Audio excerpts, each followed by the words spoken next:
This lecture is how to calculate different scores in the paired samples t-test. This is your instructor, Dr. Russ. So what are different scores? So in a paired samples t-test, we're going to have two scores for each row of data. So there are, of course, three pairings. We can have repeated measures, which is like a before and after score for each individual. And we would usually have before as x1 and after as x2. Pairing 2 are our natural pairs, like pairs of best friends. And then we'll have a score for each pair of best friends. So best friend 1 will be x1 and best friend 2 will be x2. Or pairing 3 matched pairs, students matched by popularity. And in that case, we'd have a score for each of the matched individuals. Matched individual 1 and matched individual 2. So in all cases, those individual scores aren't that important. What's important is the difference between x1 and x2. So this difference right here is what we'll be using to calculate our sample mean and do all of our work. So we're going to call the sample mean this time MDiff, meaning the mean difference between x1 and x2. So let's take a look.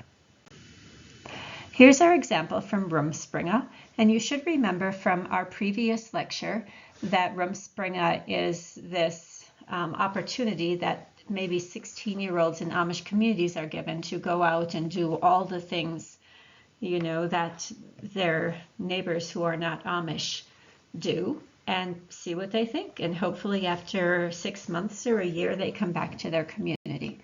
And so this hypothesis was looking at commitment in those people who have had the opportunity for Rumspringa. And so the question, as we did last class, it's all parsed out for us, answering the question of whether Rumspringa makes a difference in young people's level of commitment to their communities.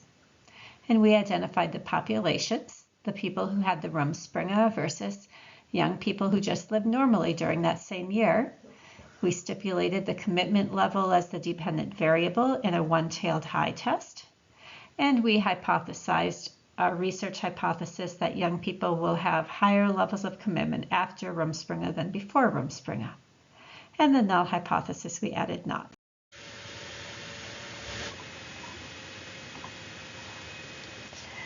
So different scores are calculated by subtracting x1 from x2. So what are x1 and x2?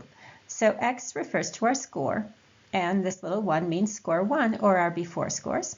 And x2 refers to our after scores. And our formula is simply x2 minus x1. And so, and we call the difference between that x difference, so the difference scores. So in this case, subtracting x2 minus x1, we would have 54 minus 34 equaling 20. 77x2 minus 56 equaling 21. 73 minus 43 equaling 30. 50 minus 48 equal 2. And 60 minus 63 equaling negative 3. So that's it. Our x difference, or our difference scores, are this column. And at this point, we're done with these scores. We're not going to look at them again for the rest of the problem.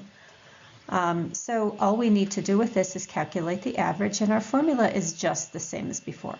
So we'll call this MDiff, meaning the mean difference scores, and it will just be the sum of all the difference scores, xdiff, divided by n. So that equals 20 plus 21 plus 30 plus 2 plus negative 3 divided by 1, 2, 3, 4, 5, 5 in our sample, equals 70 divided by 5 equals 14. So this right here, MDiff equals 14, is what we're going to be using for our sample mean in the problems that we're solving. You'll notice that when x2 is mostly higher than x1, then we get a positive number for the mean difference. And that'll maybe impact you a little bit later. For our second example, we'll use pairing two natural pairs, and we'll look at brother's sense of responsibility again. So here we're going to look at two versions of the same problem. And so in this first version, we're hypothesizing that firstborn brothers feel more responsibility to the family than their secondborn siblings. So firstborn brothers would have a higher sense of family responsibility than their secondborn siblings. And so we'll list the firstborn second, because that's the group that we're hypothesizing about, that the firstborns are higher than the secondborns. And so in this case, using the formula x2 minus x1 to get our x difference, let's go ahead and take 54 minus 34 to get 20, 77 minus 56 to get 21, and let's continue on to get 30. 50 minus 48 is 2, and 60 minus 63 is negative 3. And so in this case, just as before, if we sum all of these up to get our mean difference, equals the sum of all those difference scores divided by n, we find out that just like before in the last problem, we're using the same numbers, we're going to get 14. Now let's imagine that this hypothesis is reversed. And instead of placing the hypothesis about the firstborns, we're hypothesizing about the secondborns. So Dr. Mann hypothesized that secondborn brothers would have a lower sense of family responsibility than their firstborn male siblings.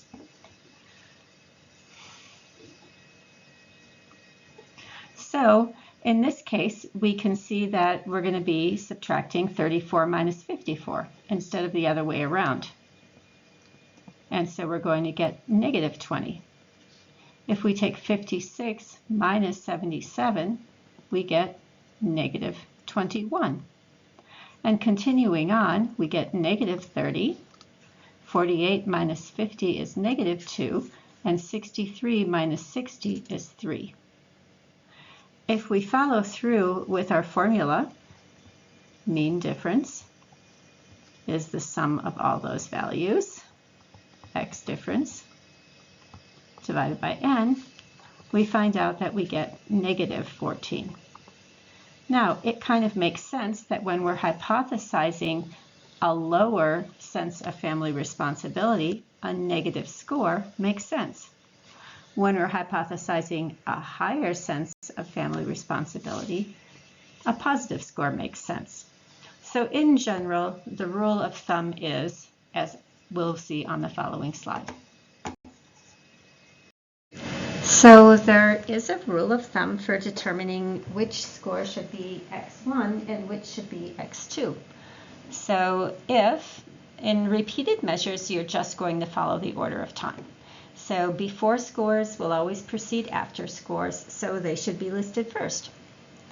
So that means that if x2, which is our after score, minus x1, our before score, is a positive number, then an increase has occurred over time. If we do the same thing, we take x2, which is our after score, and we subtract x1, our before score, and we get a negative number, that means a decrease has occurred over time. In matched pairs or natural pairs, it can be less obvious. I mean, who should you list first? Husbands or wives? Who should you list first? Twin 1 or twin 2? So it's a little bit more of a challenge. So generally, this is how it works. If you have identified that you're working with a one-tailed high test, then the score hypothesized to be higher should be x2. That will produce a positive number for the sample mean difference if x2 is in fact greater than x1. So then you'll get a positive t-score. Also, and one-tailed low, the score hypothesized to be lower will be x2, and that'll produce a negative number for the sample mean difference if x2 is in fact lower than x1. And so the negative number for the mean is going to result in a negative number for the t-score. A positive number for the mean is going to result in a positive t-score. So an example using pairing 3 matched pairs, continuing the one we used in our last example, is sunlight and mood in clock changing and stable time communities. And so you'll see we already parsed this in our last class, so I won't review all of this, but in a nutshell, we're just using as population 1 people from clock changing communities and their matched individual from a non-clock changing community. And population 2 are these pairs of individuals from any 2 random communities without any systematic differences. We identified that we were measuring sadness and that it would be a two-tailed test, and rather than working all of it out with the same numbers, I'm just going to tell you this. In a two-tailed test, it doesn't matter which is x1 and which is x2. So in this case, we would be looking at the direction of the t-score to determine which is higher, and we would know that if the t-score was positive, then x2 was higher, and if the t-score was negative, then x2 was lower. So without working out the numbers, I will just explain the problem in that way. So just a little bit of practice on this. We'll be asking which is x2. Sarah hypothesized that husbands will spend less time on housework than their wives. Which is x2? And the answer would be husbands. Why? Because this is a one-tailed low hypothesis, you can see the word less, and husbands are expected to have a lower score than their wives, husbands' housework scores should be x2. This would result in a negative sample mean and a negative t-score. Next, Janelle hypothesized that teenage girls would have a higher need for peer approval than their mothers, which is x2. Here again, the answer is the scores for teenage girls. The explanation here is that it's a one-tailed high hypothesis. We can see that word higher right in the problem, and teenage girls are expected to have those higher scores. So the scores for teenage girls should be x2, and again, that will result in a positive t-score, which would make sense in our problem. Finally, Coletta hypothesized that 20-year-olds who had at least 5 years of piano lessons as youths would have different levels of concentration than their twin siblings who did not have any piano lessons. Which is x2? And the answer is it doesn't matter.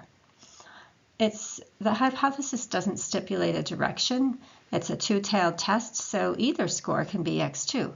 If the resulting t-score is positive, it just means that x2 was higher than x1. If the resulting t-score is negative, it means that x2 was lower than x1.